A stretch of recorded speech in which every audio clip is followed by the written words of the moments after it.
ಕಾರ್ಕ ಚಿತ್ರದ ನಿರ್ಮಾಪಕರು, ನಿರ್ದೇಶಕರು ಹಾಗೂ ನಾಯಕರು. ನಮಸ್ಕಾರ. ನಮಸ್ತೆ ಸರ್. ಸರ್, ನೀವು ಹೇಗಿದ್ದೀರಾ? Fine fine fine. ಹೇಗಿದ್ರಿ ಇಷ್ಟು ವರ್ಷಗಳು? ಹೆಂಗೆ ನಡೀತಾ ಇದೆ? ಬಿಸಿ ಕಂಪ್ನಿ ಸರ್, 40 ಇಯರ್ಸ್ ಕಂಪ್ನಿ ನಡೀತಾ ಇದೆ. ನಮ್ಮದು ಯೂಟ್ಯೂಬ್ ಚಾನಲ್ಸ್ 10 ನಾವು ತುಂಬ ಫಾಲೋವರ್ಸ್. ನಿಮ್ಮ ಬರುವಂತಹ ಮ್ಯೂಸಿಕ್ ಇದ್ರಲ್ಲಿ ಬರುವಂತಹ ಬಹಳ ಇಷ್ಟ ಸಾಂಗ್ಸ್ ಎಲ್ಲ. ಈಗ ತುಂಬಾ ವರ್ಷಗಳಾದ್ಮೇಲೆ ಸಿನಿಮಾ ಮಾಡ್ತಾ ಇದ್ದೀರಾ. ಥಾಟ್ ಹೆಂಗೆ ಸರ್? ಹೆಂಗ್ ಬಂತು ಥಾಟ್ ಮಾಡ್ಬೇಕು? ಇಲ್ಲ, ಆ್ಯಕ್ಚುಲಿ ನಮ್ಮದು ರೆಗ್ಯುಲರ್ ಡೈಲಿ ಶೂಟಿಂಗ್ ಆಗುತ್ತೆ, ಅಪ್ಲೋಡ್ ಆಗುತ್ತೆ, ಎಲ್ಲ ಆಗುತ್ತೆ. ನಮ್ಮ ಶಶಿ ಅಂತ ಇವರು ಡೈರೆಕ್ಟರ್, ನಮ್ಮ ಹತ್ರ ಇರೋ ಒಬ್ಬ ಹುಡುಗ ಕ್ಲೋಸ್, ಅವ್ರು ನಮ್ಮ ಫ್ರೆಂಡ್ ಅವ್ರು ಸ್ಟೋರಿ ಮಾಡಿದ್ದಾರೆ ಅಂತ. ಆಯ್ತು ಕರ್ಸೋ ಅಂತಂದರೆ ನಮ್ಮ ಹುಡುಗನಿಗೆ ಒಂಚೂರು ಮರ್ಯಾದೆ ಕೊಟ್ಟು ಇದು ಮಾಡೋಣ ಅಂತ. ಯಾಕಂದರೆ ಸ್ಟಾಫಲ್ಲಿ ಯಾರನ್ನ ಹೇಳಿದ್ರೆ ಕೇಳಬೇಕಲ್ವ. ನನಗೆ ಅಷ್ಟು ಇಂಟ್ರೆಸ್ಟ್ ಇರಲಿಲ್ಲ. ಬಟ್ ಇವ್ನು ಬಂದು ಕ್ಯಾನ್ಸಲ್ ಮಾಡೋಕ್ಕಂತಾನೆ ಇದಿದೆ, ಇವ್ನು ಆಗಲ್ಲ ಬಿಡ ಇದು ಕತೆ ಅಂತ. ಏನಿದ್ರು ಮಿಸ್ಟೇಕ್ ಕಂಡುಹಿಡಿಯೋದೇ ನನ್ನ ಸ್ಪೆಷಾಲಿಟಿ. ಹೆಂಗೆ ರಿಜೆಕ್ಟ್ ಮಾಡೋಕ್ಕಂತ ಕಾಯ್ಕೊಂಡು ಕೂತಿದ್ದೆ. ಬಂದು ಹೇಳಿದ ಸ್ಟೋರಿ ಹೇಳೋ ರೀತಿ ನೋಡಿದ್ರೆ ಒಳ್ಳೇದು ಯಾವತ್ತೂ ಬಿಡಬಾರ್ದು. If it is good we should not leave ಅನ್ನೋದು ನನ್ನ ಪಾಲಿಸಿ. ಏನೋ ವರ್ಕೌಟ್ ಆಗುತ್ತೆ, ಏನೋ ಪ್ಲ್ಯಾನ್ ಮಾಡ್ಬೋದು ಅಂತ ಅಲ್ಲಿಂದ ಸ್ಟಾರ್ಟ್ ಆಗಿದ್ದು ಕಾರ್ಗಾಗೋಕ್ಕೆ. ಸರ್, ನೀವು ಮನ್ಸು ಮಾಡಿದರೆ ಇಂಡಿಯಾದ ಟಾಪ್ 1 ಬೇಕಾದ್ರೆ ಡೈರೆಕ್ಟಿಂಗ್ ಬೇಕಾದ್ರೆ ಕರ್ಸ್ಕೊಂಡು ನಿರ್ದೇಶನ ಮಾಡುವಂಥ ಚಾನ್ಸಸ್ ಬಂದಿತ್ತು. ಒಂದು ಹೊಸ ಪ್ರತಿಭೆಗೆ ಅವಕಾಶ ಕೊಟ್ಟಿರೋ ಅದು ಇಲ್ಲಿ ಆರ್ಟಿಸ್ಟ್ ಮೇಲೆ ಇದು ಅವರು ಡೈರೆಕ್ಟರ್ ಮೇಲಲ್ಲ ಬಾಸ್. ನಮ್ಗೆ ಫೀಸಬಲ್ ಇರಬೇಕು, ನಮ್ಗೆ ಸೆಟ್ ಆಗಬೇಕು, ನಾವು ಹೇಳ್ದಂಗೆ ಕೇಳಬೇಕು. ನಾವು ಹೇಳ್ದಂಗೆ ಕೇಳಬೇಕು ಅಂದರೆ ಅಂಡರ್ಸ್ಟ್ಯಾಂಡಿಂಗ್ ಇರಬೇಕು. ಆ್ಯಕ್ಚುಲಿ ಆವಾಗೇನೆ ದೊಡ್ಡವ್ರನ್ನ ಕರ್ಕೊಂಡ್ಬಂದು ಅವ್ರ ಮುಂದೆ ಕೈ ಕಟ್ಕೊಂಡು ನಿಂತ್ಕೊಂಡು ನೀವು ಕೂತ್ಕೊಂಡು ನನಗೆ ಅದು ಬೇಕಾಗಿರಲಿಲ್ಲ. ನೀಟಾಗಿ ಬಂದ ಕರೆಕ್ಟಾಗಿ ಕತೆ ಹೇಳ್ದ, ಅದೇ ಥರ ತೆಗ್ದಿದ್ದಾನೆ. ಅದಕ್ಕಿಂತ ಏನು ಬೇಕು? ಅದಾದಮೇಲೆ ಅವ್ರು ಆ ಲೆವೆಲ್ಗೆ ಹೋಗ್ತಾ ಇರ್ತಾರೆ. ಹೊಸಬ್ರು ಅಂದ್ಬಿಟ್ರೆ ಏನಂದ್ರೆ ಒಂದು ಹೋಲ್ಡ್ ಅಂದರೆ ಹೊಸಬ್ರು ನಾನು ಹೇಳ್ದಂಗೆ ಕೇಳ್ತಾನಪ್ಪ ಅಂದಿತ್ತು. ಅದೇ ಥರ ಮಾಡಿದ್ದಾನೆ ನೀಟಾಗಿ. ವಾಟ್ ಹಿ ಹಸ್ committed he has done it. But first ಬಾಲ್ಗೆ 6 ಹೊಡೆಯುವಂಥದ್ದು ಇದೆಯಲ್ಲ ಸರ್, ಅಂದರೆ ಇಂಥ ಒಂದು ದೊಡ್ಡ ಒಂದು ಪ್ರೊಡಕ್ಷನ್ ಹೌಸ್. ಅದು ಮುಂಚೆ ಸುಮಾರು ಸರಿ ಡಕ್ಔಟ್ ಆಗಿತ್ತು ಸರ್, ಕಾಣಲ್ಲ. ಈಗ 6 ಹೊಡೆದ್ರೆ ಕಾಣಿಸ್ತು. ಬಟ್ ಆ ಪ್ರಿಪರೇಷನ್ ಹೆಂಗಿತ್ತು? ಆಕ್ಚುಲಿ ನೀವು ಸಿನಿಮಾ ಮಾಡೋ ಪ್ರಿಪರೇಷನ್ಗಿಂತ ಒಬ್ಬ ಪ್ರೊಡ್ಯೂಸರ್ ಹುಡುಕಿ ಡಕ್ಔಟ್ ಅನ್ನಲ್ಲ ಅಂದ್ರೆ ಒಂದು ಕತೆ. ಈಗ ಒಂದು ಈ ಹೋಟ್ಲಿ ಇದು ಊಟ ಚೆನ್ನಾಗಿದೆ ಅಂತ ಟೇಸ್ಟ್ ಮಾಡೋಕ್ಕೂ ಟೇಸ್ಟ್ ಇರಬೇಕು. ಈ ತಿಂಡಿ ಚೆನ್ನಾಗಿದೆ, ಇವ್ರಿಗೆ ಆ ಸೆನ್ಸ್ ಇತ್ತು. ಅದಕ್ಕೂ ಇದು ಬಿಡಬಾರ್ದು, ನಾನು ಇದು ಚೆನ್ನಾಗಿದೆ, ಈ ಹುಡುಗ ಮಾಡ್ತಾನೆ. ಇವತ್ತು ನಮ್ಮ ಹತ್ರ ಸಿನಿಮಾ ಇದೆ ಸರ್, ಮೇಕಿಂಗು, ಇವತ್ತು ಆಫರ್ಸ್ ಇದೆ, ಇವತ್ತು 2-3 ಸಿನಿಮಾನೂ ಇದೆ, ಮಾಡ್ತಾ ಇದ್ದೀವಿ. ಬಟ್ ಏನಂದ್ರೆ ಅವತ್ತು ನನ್ನ ಹತ್ರ ಏನೂ ಇರಲಿಲ್ಲ ಸರ್. ಇವತ್ತು ನಾನೇನು ನಿಮ್ಮ ಹತ್ರ ಮಾತಾಡ್ತಾ ಇದ್ದೀನಿ, ಈ ಬಾಯಿ ಅಷ್ಟೇ ನನ್ನ ಹತ್ರ ಇದ್ದಿದ್ದು. ಆ ಬಾಯಿ ಮಾತನ್ನ ಕೇಳ್ಬಿಟ್ಟು ₹1,00,00,000 ಅವ್ರು ನನ್ನ ಮೇಲೆ ಬಿಡ್ ಮಾಡ್ತಾರೆ. ಲಿಟ್ರಲಿ ನಾನು ಅದೇ ಹೇಳ್ತೀನಿ, ಬಿಡ್ಡಿಂಗ್ ಆಗೋದು. ಅಂದ್ರೆ ಲಿಟ್ರಲಿ ನಾನು ಹೇಳಿದ ಮೇಲೆ ಇಷ್ಟು ₹1,00,00,000 ದುಡ್ಡು ಹಾಕ್ಬೇಕಲ್ಲ ಸರ್ ನಿರ್ಮಾಪಕರು. ಸೊ ಅದು ಓಕೆ, ನಾನು ಹಾಕಿದ್ರೆ ಈ ಕೋಟಿ ಹಾಕಿ ಕೋಟಿ ಎತ್ತೀನಿ ಅನ್ನೋ ಒಂದು ಕಾನ್ಫಿಡೆನ್ಸ್ ಬೇಕಲ್ಲ, ಅದಕ್ಕೆ ಎಕ್ಸ್ಪೀರಿಯನ್ಸ್ ಬೇಕು. ನಾನು ಅಷ್ಟು ಸತಿ ಡಕ್ಔಟ್ ಆಗಿದ್ದಕ್ಕೆ ಒಂದು 6 ಹೊಡೆಯಷ್ಟು ಎನರ್ಜಿ ಇತ್ತು. ಇವ್ರ ಮುಂದೆ 6 ಬಿಡ್ಡಿಂಗ್ ಎಲ್ಲ ಮಾಡ್ತಿರೋದು ನಿಮ್ಮ ಹೆಸರು ಮೇಲೆ ಈಗ? ಇಲ್ಲ, ಕತೆ ಮೇಲೆ ಯಾವತ್ತಿದ್ರು ಕತೆ ಒಂದು ರೀತಿ ಇದೆಯಲ್ಲ, ನಿಮ್ಗೊಂದು ಎಂಟ್ರಿ ಬೇಕು ಅಂತ ಇತ್ತಲ್ಲ. ಸೊ ಕತೆ ಒಂದ್ ಕಡೆ ಅದು ಮೇಜರ್ ಅದೇ ಬೇಕಿರೋದು. ಹೌದು. ಬಟ್ ಒಂದು ಎಂಟ್ರಿ ಬೇಕು ನಿಮ್ಗೆ ಇಂಡಸ್ಟ್ರಿಗೆ ಅನ್ನೋ ಒಂದು ರಿಸ್ಕ್ ಇವರೆಲ್ಲ ಸೇರ್ಕೊಂಡು ಮಾಡಿದಾರಲ್ಲ, ಆಕ್ಚುಲಿ ಅದು ನೆಕ್ಸ್ಟ್ ಸರಿ ಹೇಳೋದು. ಅಲ್ಲ, ಆ್ಯಕ್ಚುಲಿ ಹೇಳ್ಬೇಕು ಅಂದರೆ ಸ್ಟೋರಿ ಮಾಡಿದ್ದು ನಾನು ನಮ್ಮ ಮಗನ ಸಲುವಾಗಿ ಅಂತಲ್ಲ. ಲೈನ್ ಚೆನ್ನಾಗಿತ್ತು, ಅದಕ್ಕೆ ಹೊಸಪಾನೇ ಬೇಕಿತ್ತು ಆ ಸ್ಟೋರಿಗೆ.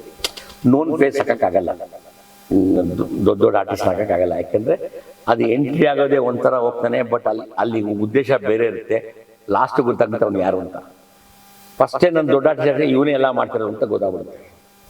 ಸೊ ಆ new face was required there. So ಅದನ್ನ ನಾನು ಹೇಳಿದೆ, ಯಾರನ್ನ ಆ ಕಡೆ ಬಾರೋ, ಅವ್ನು ಒಂದು ಸ್ಟೋರಿ ರೆಡಿ ಇದೆ ಬೇರೆ ಯಾವ್ದನ್ನ ನೀನು ಹುಡುಕು ನೀಟಾಗಿ ಅಂದರೆ. ಕೊನೆಗೆ 2-3 ಫೋಟೋ ಪ್ರೊಫೈಲ್ ನೋಡಿದೆ, ಇವ್ರನ್ನ ಹಾಕಿನ ನನ್ನ ಮಗನೇ ಚೆನ್ನಾಗಲ್ಲ, ಯಾಕೆ ಹಾಕ್ಬಾರ್ದು, ಅಲ್ಲಿಗೆ ಸ್ಟಾರ್ಟ್ ಆಯಿತು. ಸೊ ಆಮೇಲೆ ದೆನ್ ವಿ ಪ್ಲ್ಯಾನ್ ಆ್ಯಂಡ್ ಅವ್ರನ್ನ ಟ್ರೀಟ್ ಮಾಡಿ ಆಲ್ರೆಡಿ ನೀನಸ ಮುಗಿಸ್ಕೊಂಬಂದಿದ್ದ ಅವನು. ಅವನು ಜಸ್ಟ್ ಪ್ರೊಡ್ಯೂಸರ್ ಮಗ ಅಂತ ದೇವರಣವೂ ಅಲ್ಲ, ಈಸ್ ಟ್ರೈನ್ಡ್ ಪ್ರಾಪರ್ಲಿ, ಫಿಕ್ಸ್ಡ್. ಆಮೇಲೆ ಹಾಕಿತ್ತು. ಈಗ ಅವರೇ ಹೇಳಿದ್ರು, ನಮಗೆ ಒಂದಷ್ಟು ನೋಡಿದ್ಮೇಲೆ ಒಂದು ಪ್ಲಾನ್ ಮಗನೇ ಚೆನ್ನಾಗಿತ್ತು, ಆ ಜವಾಬ್ದಾರಿ ನಿಮ್ಮ ಜಾಸ್ತಿ ಇರುತ್ತೆ. ಹೌದು, ಖಂಡಿತ ಫೇಸ್ ಮಾಡಬೇಕು, ಹ್ಯಾಂಡಲ್ ಮಾಡಬೇಕು. ಹೌದು. ಅದಕ್ಕೆ ಮುಂಚೆ ಪ್ರಿಪರೇಷನ್ ಎಲ್ಲ ಹೆಂಗೆ ಮಾಡ್ಕೊಂಡಿದ್ದೀರಿ? ಅದೇ ಸರ್, ಇವಾಗ ಗಾರ್ಗ ಮಾಡಿದ್ದು ಈಗ, ಬಟ್ ಪ್ರಿಪ್ರೇಷನ್ ಬಂದು 10-12 ಇಯರ್ಸ್ ಬ್ಯಾಕಿಂದನೇ ಶುರು ಆಯಿತು. ಹೌದು. 11-12 ನೀನಾಸಮ್ಗೆ ಹೋಗಿದ್ದು ನಾನು ಅವ್ರ ಹತ್ರ ಬಂದು ಈ ಥರ ಮಾಡಬೇಕು ಅಂತ ಅಂದಾಗ ಸುಮ್ಮನೆ ಹಂಗೆ ಮಾಡೋಕ್ಕಾಗೋದಿಲ್ಲಪ್ಪ ಏನು, ಅದಕ್ಕೆ ಆದ ಒಂದು ರೂಲ್ಸ್ ಆ್ಯಂಡ್ ರೆಗ್ಯುಲೇಷನ್ಸ್ ಇರುತ್ತೆ, ನೀನು ಅದ್ರ ಪ್ರಕಾರನೇ ಮಾಡಬೇಕು ಅಂತ ಅಂದ್ಬಿಟ್ಟು ಅವಾಗ ನೀನಾಸಮ್ಗೆ ಹೋಗಿದ್ದು. ಡ್ರಾಮಾ ಮಾಡಿದ್ದು ಕಲ್ತು ಬಂದಿರೋದು ಹಂಗೆ. ಆ ಒಂದು ಕಂಪ್ಲೀಟ್ ಆಗಿ 11 years ಒಂದು ಡೆಡಿಕೇಶನ್ ಒಂದೇ ಸಿನಿಮಾದಲ್ಲಿ ಈಗ ಹಾಕಿದ್ದೀರಾ. ಹೌದು. ಅಂಡ್ ಅದ್ರ ಜೊತೆಗೆ ನೀವು ಮೊದಲನೇ ಸಿನಿಮಾದಲ್ಲಿ ಇಂತೆಂತ ದೊಡ್ಡ ದೊಡ್ಡ ಸ್ಟಾರ್ ಲೆಜೆಂಡ್ಸ್ ಆಕ್ಟರ್ ಜೊತೆಗೆ ಆಕ್ಟ್ ಮಾಡೋದು ಚಾನ್ಸ್ ಸಿಕ್ತು ಅಷ್ಟೇ. ಅದೆಲ್ಲ ಎಕ್ಸ್ಪೀರಿಯನ್ಸ್ ಹೆಂಗಿತ್ತು ಅಂತ? ತುಂಬ ಚೆನ್ನಾಗಿತ್ತು ಸರ್. ಏನಂತಂದರೆ ಅವರು ಎಷ್ಟು ಕಂಫರ್ಟ್ ಝೋನ್ ಕೊಟ್ಟರು ನಮಗೆ ಅಂತಂದರೆ, ಅವರು ಕೂಡ ಒಬ್ಬ ಹೊಸ ಆರ್ಟಿಸ್ಟ್ನ ಫೇಸ್ ಮಾಡ್ತಾ ಇದ್ದೀನಿ ಅನ್ನೋ ಥರ ಅವರು ಇರಲಿಲ್ಲ. ಪ್ರತಿಯೊಂದಕ್ಕೂ ಅವ್ರ ಗೈಡೆನ್ಸಲ್ಲಿ ನಾವು ಮಾಡ್ಕೊಂಡು ಹೋಗಿದ್ದಕ್ಕೆ ನಮ್ಗೆ ಅದು ಒಂದು ಸ್ವಲ್ಪ ಈಸಿ ಆಯಿತು. ಇಲ್ಲ ಅಂತಂದರೆ ಅಲ್ಲೂ ಕಷ್ಟ ಆಗ್ಬಿಟ್ಟಿರೋದು. ಬಟ್ ಚೆನ್ನಾದ ಅವ್ರ ಗೈಡೆನ್ಸ್ ಇಲ್ಲ ಅಂದರೆ ಆಗ್ತಿರ್ಲಿಲ್ಲ. ಸಾಯಿ ಕುಮಾರ್ ಸರ್ ಎಸ್ಪೆಷಲಿ ಮೊನ್ನೆ ಹೇಳ್ತಾ ಇದ್ರು ನಿಮ್ಮ ಬಗ್ಗೆ ಅಷ್ಟೊಂದು ನೀವು ಅವ್ರ ಕಂಫರ್ಟ್ ಝೋನ್ ಕೊಡೋದ್ರ ಜೊತೆಗೆ ನೀವೊಂದು ಪರ್ಫಾರ್ಮ್ ಮಾಡ್ತಾ ಇದ್ರಿ ಅಂತ ಎಲ್ಲರ ಬಾಯೆಲ್ಲ ಬರ್ತಾ ಇದ್ರು. ಸೊ ಅದೇ ಈ 10 ವರ್ಷದ ಒಂದು ಪರಿಶ್ರಮ ಇದೆಯಲ್ಲ, ಅದು ಸ್ಕ್ರೀನ್ನಲ್ಲಿ ತಗೊಂಡ್ಬಂದಿದ್ದೀರಾ. ಓಕೆ. ಅಂಡ್ ಯಾರ ಜೊತೆ ತುಂಬಾ ಕಷ್ಟ ಆಯ್ತು ನಿಮಗೆ ಅಂತ ಆಕ್ಟ್ ಮಾಡುವಾಗ? ಪ್ರೊಡ್ಯೂಸರ್ ಜೊತೆ ಸರ್. ಪ್ರೊಡ್ಯೂಸರ್ ಜೊತೆ ಕಷ್ಟ ಆಯ್ತು? ಹೌದು ಸರ್. ಆಕ್ಟಿಂಗ್ ಮಾಡ್ತೀವಿ. ಅದೇ ಆರ್ಟಿಸ್ಟ್ ಜೊತೆಗೆ ಈಸಿಯಾಗಿ ಅವ್ರ ಜೊತೆ ನ್ಯಾಚುರಲ್ ಆಗಿರೋ ಸರ್ ಬಂದ್ರೆ ಸ್ವಲ್ಪ acting start. Okay sir. But ನೀವು ಸಹ ಆಕ್ಟ್ ಮಾಡ್ಬೋದಾಗಿತ್ತು. ಒಳ್ಳೆ ಮಾತು ತುಂಬಾ ಚೆನ್ನಾಗಿದೆ ಮಾತಾಡೋದು. ಅಂದ್ರೆ ಕಳಿಸ್ತೆ ಈಗ 2 ನಿಮಿಷ ಕಳಿಸ್ತೆ ಬಂತು. ಚೆನ್ನಾಗಿದೆ ಸರ್. ನಾನು ಅನ್ಕೊಳಕ್ಕೆ ಉದ್ಯೋಗ ಅಲ್ಲ ಸರ್, ಹಿಂಗೆ ಇದೆ ಉದ್ಯೋಗ ತಾನೆ ಎಷ್ಟು ಜನ ಇದು MSME ಇದೆ. ಸೊ ಆಕ್ಟಿಂಗ್ ಅಂತ ಅಂದ್ಬಿಟ್ಟು ವಿ ಆರ್ ಸ್ಟ್ರಾಂಗ್ ಇನ್ ಈಗ ನಾನು ಬ್ಯಾಟಿಂಗ್ ಮಾಡ್ತೀನಿ. ಇದೇ ಬಿಲ್ಡಿಂಗ್ ಏನೇ 3rd floor ಅಲ್ಲಿ ಎಸಿತೀನಿ ಪ್ರಾಕ್ಟೀಸ್ ಅದೇ building ಏನ? ಬೌಲಿಂಗ್ ಮಾಡಕ್ಕೆ ಹೋದ್ರೆ ಮ್ಯಾಚ್ ಅಲ್ಲಿ ಎದುರುಗಡೆ 3rd floor ಇದೆ. ಸೊ ಈಗ ಜನ ಮೆಚ್ಚಿದ್ದಾರೆ, ನಿರ್ಮಾಪಕರು ಮೆಚ್ಚಿಬಿಟ್ಟು ಆಫರ್ಸ್ ಕಳಿಸುವ so I am strong in that ಅಂದಾಗ ಮೈಸೂರು ಉದ್ಯೋಗ ಯಾವುದು? MSME. ಸರ್ ರೆಸ್ಪಾನ್ಸ್ ಆಗಿದೆ ಸರ್. ಆಕ್ಚುಲಿ ನಾನು ಮೇನ್ಲಿ ಕೇಳ್ಬೇಕಾದ್ರೆ ಅದನ್ನ, ನೀವು ಆಲ್ರೆಡಿ ಇಂಡಸ್ಟ್ರಿಯಲ್ಲಿ ತುಂಬಾ ಏನೇನೋ ಮಾಡ್ಬಿಟ್ಟಿದ್ರೆ ಸಾಧನೆಗಳ ಬೇರೆ, ಬಟ್ ಈಗ ಸಿನಿಮಾ ಮಾಡ್ತಿದ್ದೀರಿ ಅಂದಾಗ ಆಸ್ ಎ ಪ್ರೊಡ್ಯೂಸರ್ ಹೆಂಗ್ ನೋಡ್ತಾ ಇದಾರೆ ಇಂಡಸ್ಟ್ರಿ ಅಂತ? ಅಲ್ಲ, ದೇ ನೋ ವೆರಿ ವೆಲ್. ನಾನು ಡೈರೆಕ್ಟಾಗಿ ಪ್ರೊಡ್ಯೂಸರ್ ಆಗಿಲ್ಲ. ಕ್ಯಾಸೆಟ್ ಕಂಪ್ನಿ 20 ವರ್ಷ ಸೇವೆ ಮಾಡಿಕೊಂಡು ಜೋಗಿ ಅಂತ ಫಿಲ್ಮ್ ಕೊಟ್ಕೊಂಡು 3 ಅಪ್ ಆ್ಯಂಡ್ ಡೌನ್ ನೋಡಿಕೊಂಡು ಇರೋದ್ರಿಂದ ಎವ್ರಿ ಒನ್ ನೋಸ್ ದಟ್ ಅವ್ರು ಏನೋ ಮಾಡಿರ್ತೀಯ ಅಂತ ಒಂದು ಹೋಪ್ಸ್ ಇದೆ ಎಲ್ರಿಗೂ. ಅದು ರೀಚ್ ಆಗೋಕ್ಕೆ ಆ ಹೆಸರು ಬಂದಿರೋದೇ ಕಷ್ಟ ನನಗೆ. ಇವನೇನೋ ಮಾಡ್ತಾನಪ್ಪ ಅಂತ ದಿಗಿಲ್ ಜಾಸ್ತಿ ಆಗುತ್ತಲ್ಲ ಸರ್, ರೆಸ್ಪಾನ್ಸಿಬಿಲಿಟಿ ಜಾಸ್ತಿ ಆಗುತ್ತೆ. You can take things for granted. ಏನೋ ಮಾಡದೆ ರಿಲೀಸ್ ಮಾಡದೆ ಆಚೆಗೆ ಹಾಕೋ ಅಲ್ಲ ಇದು. ಏನನ್ನ ಮಾಡಬೇಕು ಅಂದರೆ ಯಾವ ಪಿಕ್ಚರ್ ಮಾಡೋವಾಗ ಯಾವ ಆ್ಯಂಗಲನ್ನು ವೀಕ್ ಆಗಕ್ಕೆ ಬಿಟ್ಟಿಲ್ಲ. ಅಂದರೆ ಯಾವ ಆರ್ಟಿಸ್ಟ್ ಬೇಕು ಅವ್ರನ್ನೇ ಹಾಕಿ, ಯಾವ ಲೊಕೇಶನ್ ಬೇಕು ಅದನ್ನೇ ಹಾಕಿ, ಈ ಥರ ಪ್ಲ್ಯಾನ್ ಮಾಡ್ಕೊಂಡು ಮಾಡಿದ್ವಿ. ಮ್ಯೂಸಿಕ್ಕು ಅಷ್ಟೇ ಅದೇ ಸ್ಟ್ರೆಂತ್ ನಮ್ಮದು. ಮ್ಯೂಸಿಕ್ ಏನು ಬೇಕೋ ಮಾಡಿದ್ವಿ. ಈಗ ರಿಲೀಸಿಗೆ ಬಂದಾಗ ಜೋಗಿ ಮಾಡುವಾಗ ಆ ಆ್ಯಂಗಲ್ ಬೇರೆ ಇತ್ತು, ಪಬ್ಲಿಸಿಟೀಸು. ಈಗ ಕಂಪ್ಲೀಟ್ ಡಿಜಿಟಲ್ ಆಗಿದೆ. ನಾವು ಕಂಪ್ನಿ ಇದ್ದು ಡಿಜಿಟಲ್ ಇರೋದ್ರಿಂದ ಇದು ಸ್ವಲ್ಪ ಈಸಿ ಆಯಿತು. ಇವರಿಬ್ಬರು ಆ ಡಿಜಿಟಲ್ ನೋಡ್ಕೊತಾ ಇದ್ದಾರೆ. ನಾನು ಮುಂಚೆ ಯಾವ ಥರ ಪ್ಲ್ಯಾನ್ ಮಾಡಿದ್ರೆ ಅದನ್ನು ನಾನು ನೋಡ್ಕೊತಾ ಇದ್ದೀನಿ. So it's like going on like this. ಕಳಿಸ್ತೇವೆ ಹೆಂಗ್ ಸರ್ ಹ್ಯಾಂಡಲ್ ಹೆಂಗ್ ಮಾಡ್ತಾ ಇದ್ದೀರ ಅಂತ ಈ ತರ ಒಂದು ಟೆನ್ಷನ್ ಇಟ್ಕೊಂಡು ಸರ್ ನಿಮ್ಗೆ? ಸರ್ ಅದು ನೋಡಿ ಅಲ್ಲಿ ವರ್ಕ್ ನಡೀತಾನೆ ಇದೆ. ಅಲ್ಲಲ್ಲ, ಏನಂದರೆ ಅವ್ರಿಗೆ ಅಷ್ಟು ಈಸಿಯಾಗೆ ಕೇಕ್ ಹೋಗಿಲ್ಲ. ಪ್ರತಿ ಸ್ಟೆಪ್ಪಲ್ಲೂ ನಾವು ತೊಂದರೆ ಇತ್ತು. ಯಾಕೆಂದರೆ ಆ ವಿಲನೇ ನನಗೆ ಏನು ತಪ್ಪಿದ್ರು ಇವ್ನು ಇಟ್ಕೊಂತಿದ್ದೆ, ಯಾಕೆ ಹಂಗಾಯ್ತು ಅಂತಿದ್ದೆ. ಯಾಕೆ ಈ ಸೀನ್ ಹಿಂಗೆ ಬರಬೇಕಾಗಿತ್ತಲ್ಲ, ಹಿಂಗೆ ಯಾಕೆ ತೆಗಿದ್ಯಾ ಅಂತಿದ್ದೆ ನಾನು. So till it has come perfectly, we are not left it. ನಾರ್ಮಲಾಗಿ ಏನು ಮಾಡ್ತಾರೆ, ಎಲ್ಲರೂ ಶೂಟ್ ಮಾಡ್ತಾರೆ, ಎಡಿಟ್ ಮಾಡ್ತಾರೆ, ರೀರೆಕಾರ್ಡಿಂಗ್ ಮಾಡಿ ಇದು ಮಾಡ್ತಾರೆ. ಅದು ಹಂಗಲ್ಲ. ಅದು ಹೆಂಗೆ ಬರಬೇಕು ಅದು ಬಂದಿದ್ರೆ ಮಾತ್ರ ಓಕೆ ಮಾಡಿ ಈ ಕಡೆಗೆ ಬಂದಿದ್ದೆ ಸರ್. ಬೇಗ ಸೆಲೆಕ್ಷನ್ ಎಲ್ಲ ಹೆಂಗೆ ಸರ್? ಸ್ಟಾರ್ ಸೆಲೆಕ್ಷನ್ ಎಲ್ಲ ಹೆಂಗ್ ಮಾಡಿದ್ರಿ? ಅವ್ರದ್ದು ಒಂದು ಕ್ಯಾರೆಕ್ಟರ್ ನೋಡ್ತಾ ಇರ್ತೀವಿ ನಾವು. ಈ ಕತೆ ಬರೀಬೇಕು, ಒಂದು ಇಮ್ಯಾಜಿನೇಷನ್ ಬರಲೇಬೇಕು, ಇಂಥವ್ರು ಆ್ಯಕ್ಟ್ ಮಾಡ್ತಾರೆ. ಸೊ ಪ್ರತಿಯೊಬ್ಬ ಡೈರೆಕ್ಟರ್ ಪ್ರೊಡ್ಯೂಸರ್ ಅಪ್ರೋಚ್ ಮಾಡಬೇಕು, ಆಪ್ಷನ್ A, B, C ಅಂತ ಕೊಡ್ತೀವಿ. ಸೊ ಅದರಲ್ಲಿ ನನ್ನ ಲಕ್ ಚೆನ್ನಾಗಿತ್ತು, ಎಲ್ಲ ಎಲ್ಲ ಸೆಲೆಕ್ಟ್ ಆಗಿರೋದು. ಅಲ್ಲ, ಯಾವ ಆರ್ಟಿಸ್ಟ್ ಬೇಕೋ ಓಕೆ ಫೈನ್. ನೀನು ಅವ್ರು ಏನು ತೊಗೊಂತಾರ ಬಿಟ್ಬಿಟ್ಟು ನನ್ನ ಹತ್ರ ನನಗೆ ನೀನು ಏನು ಬೇಕು ಹೇಳು ಅಂತಿದ್ದೆ. ಇವನೇ ಕೇಳೋ ಟೈಮಲ್ಲಿ ನಾನು ಸಾರ್ ಬಡ್ಜೆಟ್ಟು ಸರ್, ನೀನು ಯಾಕೆ ಈಗಲೂ ಆಚೆ ಒಂದು ಯಾವುದೋ ಒಂದು ಪ್ರೋಗ್ರಾಮ್ ಸಾರ್ ಇಷ್ಟ ಆಗುತ್ತೆ ಅಂದರೆ ನೀನು ಯಾಕೆ ಅದನ್ನು ನೋಡು. Producer comfortable sir. ಈಗ ನಮ್ಮ ಆಸೆ ಇರುತ್ತೆ, ನಾವು ಪ್ರಭಾಸ್ ಸರ್ನೇ ಕಳಿಸ್ಬೇಕು, ದರ್ಶನ್ ಸರ್ನೇ ಕಳಿಸ್ಬೇಕು ಅಂತ. ಪ್ರೊಡ್ಯೂಸರ್ದು ಓಕೆ ಎಸ್ ಅಂತ ಅಂದರೆ ನಾವು ಮುಂದೆ ಹೋಗ್ಬೇಕು ಸರ್. ನಾನು ಈಗಲೂ ಅಷ್ಟೇ ಒಂದು ಬಜೆಟ್ ಅವ್ರ ಜೊತೆ ಡಿಸ್ಕಸ್ ಮಾಡ್ಬೇಕಾದ್ರೆ ಅವ್ರು ಗೊತ್ತಿಲ್ಲದಂಗೆ ನಾನು ಏನೂ ಮಾಡಿಲ್ಲ, ನನಗೆ ಇದ್ದಿಲ್ದಂಗೆ ಅವರು ಏನೂ ಇದು ಮಾಡಿಲ್ಲ. ಸೊ ಆ ಒಂದು ಮ್ಯೂಚುವಲ್ ಅಂಡರ್ಸ್ಟ್ಯಾಂಡಿಂಗ್ ನಮ್ಮಲ್ಲಿ ಇದ್ದೇ ಇದೆ. ಸೊ ನಾಳೆ ಏನೋ ಒಂದು ಎಕ್ಸ್ಟ್ರಾ ಆಗ್ತಾ ಇದೆ, ಏನೋ ಒಂದು ಪ್ರಾಬ್ಲಮ್ ಅನ್ವಾಂಟೆಡ್ ಆಗ್ತಾ ಇದೆ ಅಂದಾಗ ಸರ್ ಹೇಳಿದ್ದಾರೆ ತಲೆ ಕೆಡಿಸ್ಕೊಬೇಡ we have discussed in every step, budgeting also. Sir ಎಲ್ಲಿದೆ ದುಡ್ಡು ನಿಮಗೆ ಅಂದ್ರೆ ಅದು ಗೊತ್ತು ಅಂತ. ಸರ್ ಅಕೌಂಟ್ ಅಲ್ಲಿ ದುಡ್ಡು ಎಷ್ಟಿದೆ ಅಂತ ಗೊತ್ತು ಸರ್ ನನಗೆ. ಅಷ್ಟು ಕ್ಲಾರಿಟಿ ನನಗೆ, ಟ್ರಾನ್ಸ್ಪರೆನ್ಸಿ ಇತ್ತು ನಮ್ಮಿಬ್ರು ಮಧ್ಯ. ಇವತ್ತಿಗೂ ಅಷ್ಟೇ ನೋಡೋ, ಇಷ್ಟು ಅಲೋಕೇಟ್ ಮಾಡಿದ್ದೀನಿ, ಇಷ್ಟು ಖರ್ಚಾಗಿದೆ, ಈ ಅಕೌಂಟ್ ಅಲ್ಲಿ ಇಷ್ಟಿದೆ ದುಡ್ಡು, ಫಿಲಿಮ್ ಅನ್ನೋ ಬಡ್ಜೆಟ್ ಅಲ್ಲಿ ಇಷ್ಟಿದೆ, ಹೆಂಗೆ ನೀನು ಅಂತಿದ್ದೆ. ಈಗ ರಿಲೀಸ್ಗೂ ಅಷ್ಟೇನೆ ಒಂದು ಬಡ್ಜೆಟ್ ಕೊಟ್ಟ, ಅದಾದ್ಮೇಲೆ ಏನು ಕೇಳಂಗಿಲ್ವಾ ಅಂದೆ, ಹ್ಞೂ ಅಂದ. ಕೆಲವು ನಾನು ಇನ್ಕ್ರೀಸ್ ಮಾಡಿದೆ, ಸಾರ್ ಇದು ನಂದಲ್ಲ ನಿಮ್ಮ ಬಡ್ಜೆಟ್, ಅದು ಹಾಕೊಂಡು ಹೋಯ್ತು, ಇವನು ಹಾಕಿರೋ ಬಜೆಟ್ ಜಾಸ್ತಿ ಆಯ್ತು. ಅರ್ಥ ಆಯ್ತಾ ನಿಮ್ಗೆ? ಇವನು ಒಂದು XYZ ಕೊಟ್ಟ ಬಾಸ್, ನಾನು ಇಲ್ಲ ಇದು ಬೇಕೇ ಬೇಕು ಅಂದೆ, ಸರ್ ಅದು ಎಕ್ಸ್ಟ್ರಾ ಅಂತ.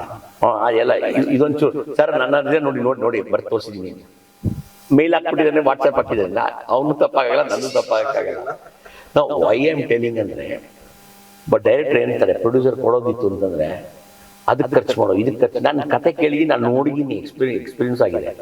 ಆ ಕ್ಯಾಟಗರಿ ಇಲ್ಲ ಏನು ರಿಕ್ವೈರ್ಮೆಂಟ್. ಈಗಲೂ ನಾನು ಒಂದು ಡಾಲ್ಬಿ ವೀನಸ್ ಅಲ್ಲ, ಡಾಲ್ಬಿ ವಿಷನ್ ಅಂತ ಒಂದು ಎಕ್ಸ್ಟ್ರಾ ಇರೋದು, ಹೆವಿ ಅಮೌಂಟ್.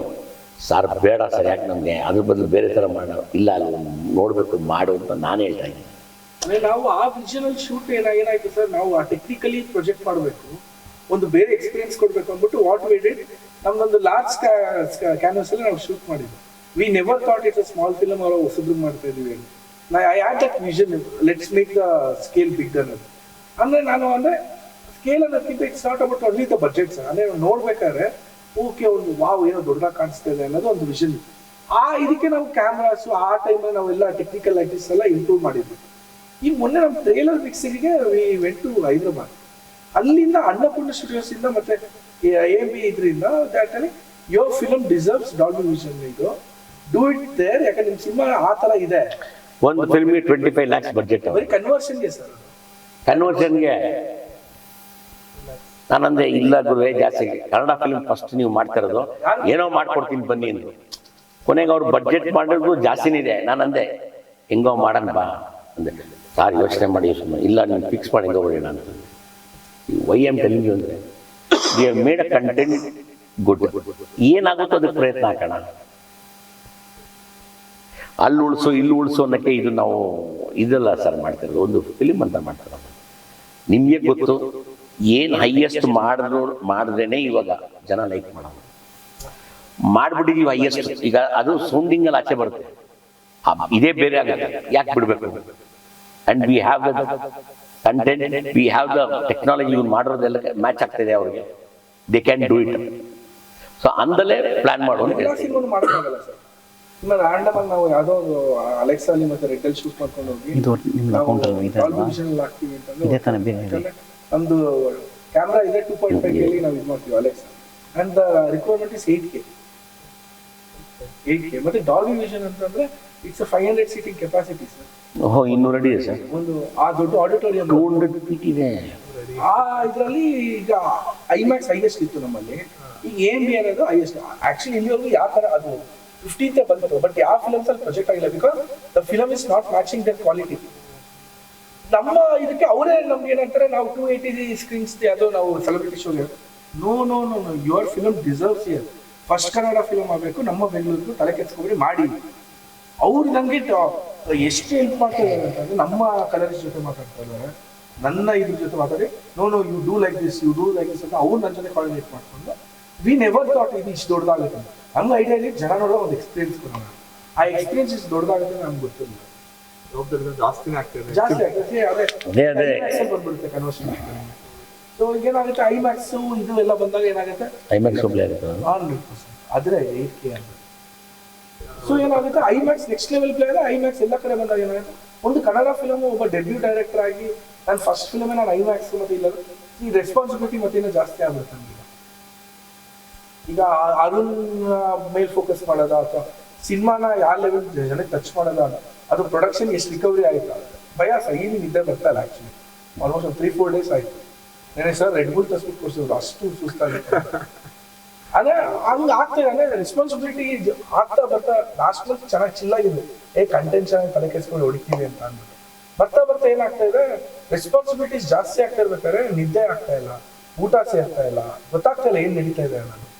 ಸುಮ್ಮನೆ ಹಿಂಗೆ ಎದುರುಗಡೆ ಬರ್ತೀವಿ ಮಾತಾಡ್ತೀವಿ ಅಂದ್ರೆ ಇಟ್ಸ್ ಜಸ್ಟ್ ಪ್ರಯತ್ನ ಒಂದು ಜನಕ್ಕೆ ಆಡಿಯನ್ಸ್. ಆ ಗಾರ್ಗಾನ ಇದನ್ನ ಇವತ್ತು ಡಾಲ್ಬಿ ವಿಷನ್ ಅವ್ರು ಕೇಳ್ತಾ ಇದಾರೆ ಅಂದ್ರೆ ಥಿಯೇಟರ್ಗೆ ಬಂದು ಎಕ್ಸ್ಪೀರಿಯನ್ಸ್ ಮಾಡಿ ಆ ಜನಕ್ಕೆ ಸಿಗುತ್ತಲ್ಲ ಸರ್ ಥ್ರಿಲ್, ಅದು OTT ಸಿಗಲ್ಲ ಸರ್. ಆ ಕನ್ವರ್ಷನ್ ಏನಕ್ಕೆ ಸರ್ ನಾವು 25 ಲಕ್ಷ ಖರ್ಚು ಮಾಡಬೇಕು ಅಲ್ವಾ? ಅಂದ್ರೆ ಆ cinema deserves that theatrical experience. ಹಂಗಾಗಿ ಆ ಟೀಮ್ ನಮ್ಮ ಜೊತೆ ಟೈಅಪ್ ಆಗ್ತಾ ಇದಾರೆ. ಅವ್ರು ಟೈಅಪ್ ಆಗ್ತಾ ಇರೋದಕ್ಕೆ like able to showcase that. ಇಲ್ಲ ನಾವು ಬಂದು OTT ನೋಡೋಣ ನಾಳೆ ದಿವಸ ಅಂದ್ರೆ ಯು ಮಿಸ್ ದಟ್. ಯಾಕಂದ್ರೆ Kannada cinema back to back AMB ಬರ್ತಾ ಇಲ್ಲ. AMB ನಾನು I am talking about Dolby vision screen. Dolby vision screen ಅಲ್ಲಿ ಬರ್ತಾ ಇಲ್ಲ. Take that experience.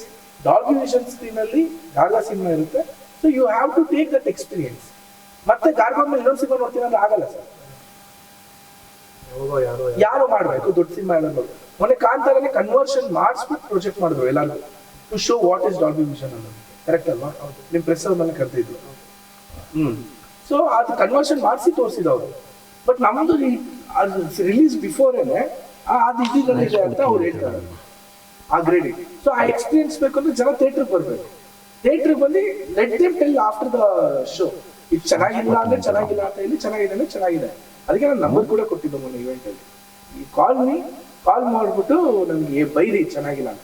ಚೆನ್ನಾಗಿದೆ ಇನ್ನೊಬ್ಬರು ಕರ್ಕೊಂಡು ಹೋಗಿ ನಾನು ನಮ್ಮ ಸಿನಿಮಾ ನೋಡೋಕ್ಕಿಂತ ಆ ಒಂದು ಎಕ್ಸ್ಪೀರಿಯನ್ಸ್ಗೆ ಇದೊಂದು ನಾವೇನು IMAX ಅಂತ ನೋಡ್ತಾ ಇದ್ವಿ, ಈಗ ಒಂದು ಡಾಲ್ಬಿ ವಿಷನ್ ಎಕ್ಸ್ಪೀರಿಯನ್ಸ್ಗೋಸ್ಕರ ಗಾರ್ಗಾ ಸಿನಿಮಾ ನೋಡಿ ಸರ್. You love it. ಅಂದ್ರೆ ಟೈಟಲ್ ಯಾರು ಸರ್ ಡಿಸೈಡ್ ಹೆಂಗೆ? ಟೀಮ್ ಬರುತ್ತೆ ಸರ್. ಇವನೇ ಡಿಸೈಡ್ ಮಾಡಿದ್ದು. ಈ ಥರ ಎಲ್ಲ ಮಾಡ್ಬೇಕಾದ್ರೆ ಗಾರ್ಗಾ ಹೆಂಗಿದೆ ಇದು ಚೆನ್ನಾಗಿದೆ ಅಂದರೆ ನಮ್ಮ ಹಾರ್ಸ್ಕೋಪ್ ಇದ್ದಾರೆ, ನಮ್ಮ ಗುರುಗಳಿದ್ದಾರೆ, ಒಳ್ಳೆ ಹೆಸರು ಇಡಿ ಅಂತ ಅಲ್ಲೇ ಸುಳ್ಳು ಹಾಕ್ತೀವಿ. ಮೀನಿಂಗ್ ಹೆಂಗ್ ಬರುತ್ತೆ ಸರ್ ಅದು? ಸರ್ ಅದಕ್ಕೆ ಮೀನಿಂಗ್ ಇಲ್ಲ. ಪ್ರಾಬ್ಲಮ್ ಆಗಿದೆ ಈಗ ನಾವು ಒಂದು ಊರಲ್ಲಿ ನಡೆಯುತ್ತ ಕಥೆ ಅಂದಾಗ ಆ ಊರಿಗೊಂದು ಹೆಸರು ಬೇಕಾಗುತ್ತೆ. ಯಾವ ಊರಿಗೆ ಹೋಗ್ತಾ ಇದೆಯಾ, ಎಲ್ಲಿಗೆ ಹೋಗ್ತಿದ್ಯಾ, ಯಾವ ಊರಲ್ಲಿ ಆಯ್ತು, ಯಾವ ಊರಲ್ಲಿ ಯಾವ ಊರಲ್ಲಿ ಊರಿಗೊಂದು ಹೆಸರು ಬೇಕಾಗಿರುತ್ತೆ. ಆ ಊರಿಗೆ ನಾವು ಗಾರ್ಗಾ ಅಂತ ಹೆಸರು. ಸೊ ಆ ಗಾರ್ಗಾ ಅಂದ್ರೆ ನಾವು ಆ ಊರಲ್ಲಿ ಹಿಂಗೆ ಆಗುತ್ತೆ, ಊರಿಗೆ ಹಿಂಗೆ ಆಯ್ತು ಹಿಂಗೆ ಅಂತ ಅಂದಾಗ ಊರು ಹೈಲೈಟ್ ಆಗ್ತಾ ಬಂತಲ್ಲ. ಲಾಸ್ಟ್ ಎಂಡಲ್ಲಿ ಊರೇ ನಮ್ಗೆ ಹೀರೋ ಆಗ್ತಾನೆ. ಆ ಊರೇ ನಮ್ಗೆ ಇದು ಅಂತ ಅಲ್ಲಿ ಆಗ ಹಿಂಗೆ ಹೀರೋ ಹೆಸರುಗಳನ್ನ ಟೈಟ್ಲ್ ಆಗಿರ್ತಾರೋ ನಾವು ನಮ್ಮ ಸಿನಿಮಾದಲ್ಲಿ ಊರೇ ಹೀರೋ ಆಗಿರೋದ್ರಿಂದ ಗಾರ್ಗಾ ಅಂತಾನೆ ಟೈಟ್ಲ್. ಅರ್ಥ ಆಯ್ತು ಗಾರ್ಗಾ ಅಂದ್ರೆ ಏನು ಅಂತ. ಊರ ಹೆಸರು. ಸರ್ ಇನ್ನು ನೀವು ಒಂದು 15-20 ವರ್ಷದ ಹಿಂದೆ ಹೋದ್ರೆ ಜೋಗಿ ಅನ್ನೋ ಸಿನಿಮಾ ಪ್ರಮೋಷನ್ ಇಲ್ಲದೆ ಸಿನಿಮಾ ಗೆಲ್ಲುತ್ತಾ ಟೈಮಲ್ಲಿ ಪಾಂಪ್ಲೇಟ್ ಅನ್ಸ್ತಾರೆ, ಅವಾಗ ಇದನ್ನೇ ಪ್ರಮೋಷನ್ ಮಾಡ್ತಾರೆ. ಈಗಿನ ಪ್ರಮೋಷನ್ಸ್ ನೀವು ನೋಡ್ತಾ ಇದ್ರೆ ಹೆಂಗ್ ಮಾಡ್ಬೇಕು ಏನು? ಅಲ್ಲ, ಅವಾಗೆ ಪ್ರಮೋಷನ್ಸ್ ನಾವು ಹೈಯೆಸ್ಟ್ ಹೊಡೆದ್ಬಿಟ್ವಿ. ನಾವು ಜೋಗಿನ ನಾವು ಯಾವ ಲೆವೆಲ್ಲೂ ಬಿಟ್ಟಿರಲಿಲ್ಲ, ಆ ಥರ ಮಾಡಿದ್ವಿ.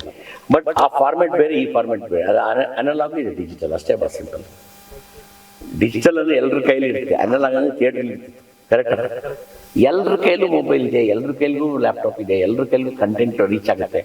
ಅವಾಗ ನಾವು ಹೆಂಗೆ ಯಾವ ಲೆವೆಲ್ ನಾವು ಪಬ್ಲಿಸಿಟಿ ಮಾಡಬೇಕು ಅನ್ನೋದು ಭಾಳ ಟಫ್ ಇದೆ. But we are in to this industry, V new it very well. ಒಬ್ಬ XYZ ಹೊಸ ಪ್ರೊಡ್ಯೂಸರ್ಗೆ ಈ ಡಿಜಿಟಲ್ ಅಂದರೆ ಏನ್ರಿ ಅದು ಇದು ಅಂತಾರೆ, ಬಟ್ ನಮ್ಗೆ ಗೊತ್ತಿತ್ತು ಏನು ಡಿಜಿಟಲ್ ಅಲ್ಲ. ಸೊ ನಮ್ಗೆ ಅದು ಈಸಿ ಇರೋದ್ರಿಂದ ಆಮೇಲೆ ಇವ್ರು ನೀಟಾಗಿ ನೋಡ್ಕೊಂಡು ಹೋಗ್ತಾ ಇದ್ದಾರೆ. ಇಟ್ಸ್ ನಾಟ್ ಅಬೌಟ್ ಮತ್ತೆ ಬಜೆಟ್ ಡಿಜಿಟಲ್ ಅಂತ ಆನ್ ಬೋರ್ಡ್ ಅಲ್ಲಿ. ಈಗ ಎಷ್ಟು ಜನ ಈಗ ನಮ್ಮ ಪ್ರೊಡ್ಯೂಸರ್ಸ್ ನಾನು ಡಿಸ್ಕಷನ್ ಇದ್ದೀನಿ. ಈಗ ಮ್ಯೂಚುವಲ್ ಫ್ರೆಂಡ್ಸ್ ಒಂದಷ್ಟು ಜನ ಡೈರೆಕ್ಟರ್ಸ್ ಒಂದು 20% ಡಿಜಿಟಲ್ ಇತ್ತು, ಒಂದು 80% ಆನ್ ಬೋರ್ಡ್ ಪಬ್ಲಿಸಿಟಿ ಮಾಡೋದು. ಆಕ್ಚುಲಿ ಅದು ಫಾಲ್ಸ್. ಆಕ್ಚುಲಿ ನಾನು ಸರ್ಗೆ ನಾವು ಜೊತೆ ಡಿಸ್ಕಸ್ ಮಾಡಿದಾಗ we needed 90% of the budget for the digital and 10% for the on board. ಏನು ಇಷ್ಟಿಷ್ಟು ಹೇಳ್ತಾ ಇದೆಯಾ, ಯಾರು ನೋಡ್ತಾರೆ, ಟ್ರೋಲು ಅದು ಇದು ಏನೇನೋ ಹೇಳ್ತಾ ಇದ್ದೀವಿ. ಅದು ಇವನು ಕೇಳ್ತಿದ್ದು ಏನೋ ಅಂದರೆ ಇಲ್ಲ ಅಣ್ಣ ಅದೇ ಇವನು ಇಲ್ಲ ಅದು 100%. ನಿಮ್ದು ಕಟ್ ಮಾಡ್ಕೊಳ್ಳಿ, ನಂದು ನಂಗೆ ಗೊತ್ತು. ಅವ್ರು ಬೇಕಾಗಿದ್ರೆ ಅವ್ರು ಮಾಡೇ ಮಾಡ್ತಾರೆ. ನಂಗೆ ಬೇಕಾಗಿರೋದು ಇದು. ನೀವು ನಂಗೆ ಮಾಡಿಲ್ಲ ಅಂದ್ರೆ ನಿಮ್ಮ ಹತ್ರ ಕೇಳಕ್ಕೆ ಬರಲ್ಲ. ನಾನು ನಂದು ಫಸ್ಟ್ ಲಾಕ್ ಮಾಡ್ಕೊಂಡ್ಬಿಡ್ತೀನಿ ಸರ್. ಬೇಸಿಕ್ ರಿಕ್ವೈರ್ಮೆಂಟ್ ಶೂಟಿಂಗಿಂದ ನಾನು ಹಂಗೆ ಮಾಡ್ಕೊಂಡು ಬಂದಿರೋದು. ನಂದು ಬೇಸಿಕ್ ರಿಕ್ವೈರ್ಮೆಂಟ್ ನಾನು ಲಾಕ್ ಮಾಡ್ಕೊಂಡು ಎಕ್ಸ್ಟ್ರಾ ಕಡೆ ನನ್ನ ಅಕೌಂಟ್ ಅಲ್ಲ, ನಿಮ್ಮ ಅಕೌಂಟ್ ಅನ್ನೋದು. ಚೆನ್ನಾಗಿ ಅಂಡರ್ಸ್ಟ್ಯಾಂಡಿಂಗ್ ಇದೆ. ಇಲ್ಲ ಸರ್, ಈಗ ಟ್ರೈಲರ್ ಮೊನ್ನೆ ಟ್ರೈಲರ್ ಅವತ್ತು ನೋಡಿದ್ ನನ್ಗೆ ಅನ್ಸಿದ್ದು, ಟ್ರೈಲರ್ ಅಲ್ಲಿ ಆಸ್ ಎ ಹೀರೋ ಆಗಿ ನೀವು ಅಷ್ಟು ಕಾಣಿಸ್ಕೊಂಡಿಲ್ಲ. ನಂಗೆ ಅವಾಗ ಗೊತ್ತಾಯ್ತು ಆಕ್ಚುಲಿ ಸಿನಿಮಾ ರಿಲೇಟೆಡ್ ಬೇರೆ ಇದೆ, ಆಕ್ಚುಲಿ ಸ್ಟೋರಿನೇ ಹೀರೋ. ಬಟ್ ನಿಮ್ಗೆ ಅನಿಸ್ತು ಅಂತ, ಇದನ್ನ ಹೆಂಗೆ ಅಕ್ಸೆಪ್ಟ್ ಮಾಡ್ಕೊಂಡ್ರಿ ಅಂತ ಆಸ್ ಎ ಹೀರೋ ಆಗಿ ಸಿನಿಮಾ? ಸರ್ ನಾನು ಸಿನಿಮಾಗೆ ಆರ್ಟಿಸ್ಟು ಸರ್. ನನಗೆ ಅದೇ ಡಿಫ್ರೆನ್ಸ್ ಗೊತ್ತಿಲ್ಲ. ಸಿನಿಮಾ ಕತೆ ಹೀರೋ, ಗಾರ್ಗಾ ಬಂದು ಕತೆನೇ ಹೀರೋ. ಸಿನಿಮಾಲಿ ನಾನೊಬ್ಬ ಆರ್ಟಿಸ್ಟು. ಡೈರೆಕ್ಟ್ರಿಗೆ ಏನು ಸರಿ ಇದೆ, ಎಷ್ಟು ಬೇಕು ಅಂತ ಅನಿಸಿದೆ ಅಷ್ಟು ಅವ್ರು ಮಾಡಿದ್ದಾರೆ. ಸೊ ಅದ್ರಲ್ಲಿ ಸರಿ ಇದೆ ಸರಿ ಮಾಡಕ್ ಹೋಗಿಲ್ಲ ನೀವು ಅಂತ. ಏನಕ್ಕೆ ಮಾಡಬೇಕು ಸರ್? ಡೈರೆಕ್ಟರ್ ಕ್ವಶನ್ ಮಾಡೋಕ್ಕೆ ಆರ್ಟಿಸ್ಟ್ಗೆ ಆ್ಯಕ್ಚುಲಿ ರೈಟ್ಸೇ ಇಲ್ಲ ಸರ್. ನಾನು ಕ್ವಶನ್ ಮಾಡ್ಬಿಟ್ರೆ ಇಲ್ಲಿದ್ದಾರೆ ಸರ್. ಅಲ್ಲ ಕ್ವಶನ್ ಇಲ್ಲ. ಮಾಡ್ಬಿಟ್ಟಿದ್ರೆ ಸಿಂಪಲ್ ಇಲ್ಲ ನೀನ್ ನೋಡ್ಕೊ ಹೋಗೋಣ ಕಂಪ್ನಿ ನಾನು ನೋಡ್ಕೊತೀನಿ ನಿಂತಿದ್ದೆ. ನಾನು ಅಂತಲ್ಲ ಸರ್, ಯಾವುದೇ ಆರ್ಟಿಸ್ಟ್ ಆಗಲಿ sir, when is a director captain of the ship ಅಂತ ಹೇಳೋದೇನಕ್ಕೆ? ಶಿಪ್ ಮುಳುಗಿದ್ರು ಅವನೇ ಕಾರಣ, ಶಿಪ್ ದಡ ರೀಚ್ ಆದ್ರೂ ಅವನೇ ಕಾರಣ. ಸೊ ಅಲ್ಲ ಬಂದು ನಾವು ಕಡ್ಡಿ ಹಂಗೆ ಅಲ್ಲಾಡ್ಸಕ್ ಹೋಗ್ಬೇಕು. ಇಟ್ಟ ಇಲ್ಲಿಗ ಓಕೆ ಮಾತಾಡ್ಬೇಡ ಏನಾದ್ರೂ ನಾನಷ್ಟೇ ನಿಂದೆಲ್ಲ ಕರ್ಮ ನಿಂದೆ ನಂದೇನಿಲ್ಲಪ್ಪ ಅಂತ ಹೇಳ್ದ. ನೋಟ್ ಮಾಡ್ಕೊಂಡು ಇದೊಂಚೂರು ನೋಟ್ ಮಾಡ್ಕೊಂಡು ಅಣ್ಣ ಕಳಿಸ್ಬಷ್ಟನ್ನ.